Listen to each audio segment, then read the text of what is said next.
بھائی محمد عبد الوہاب صاحب، جنہوں نے کئی مرتبہ ہمیں بتایا، لاہور میں رہتے تھے، کوئی نوکری تھی یا کچھ تھا۔ ایک آدمی نے ان کو کہہ دیا کہ دلی میں نظام الدین میں ایک مولانا الیاس ہیں، وہ لوگوں کو نماز سکھاتے ہیں۔ بھائی عبد الوہاب کہتے ہیں میں نے اس سے پوچھا وہ نماز سکھانے کے کتنے پیسے لیتے ہیں؟ اس نے کہا پیسے نہیں لیتے۔ اچھا چل، یہ چلے گئے نظام الدین، وہاں مولانا الیاس سے ملاقات ہو گئی۔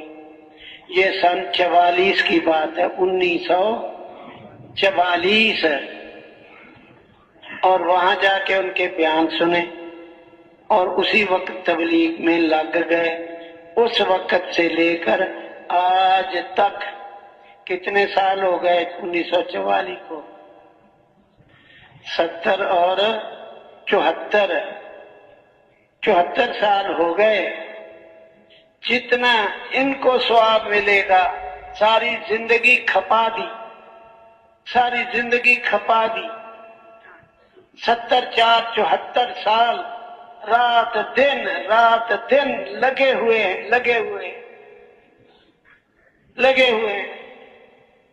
جتنا ان کو ثواب ملے گا، جس نے ان کو تبلیغ کے رستے پہ ڈالا تھا، یہ کہہ دیا تھا، اس کے لگے 2 منٹ، اس کی ساری زندگی کے برابر اس کو ثواب مل رہا۔ پھر ان کے ذریعے اور کتنے تبلیغ میں لگے سارے ملک میں، اس کو 2 منٹ میں کا ثواب اس کا، داعی کے برابر کسی کا اجر و ثواب ہو ہی نہیں سکتا۔ ہماری گزارش ہے ہم تھوڑی سی محنت کر کے، قربانی کر کے لوگوں کو نبی علیہ السلام کے کام والا بنا دیں، امتی سمجھ کے جیے، ذمہ داری کا احساس دلا دیں۔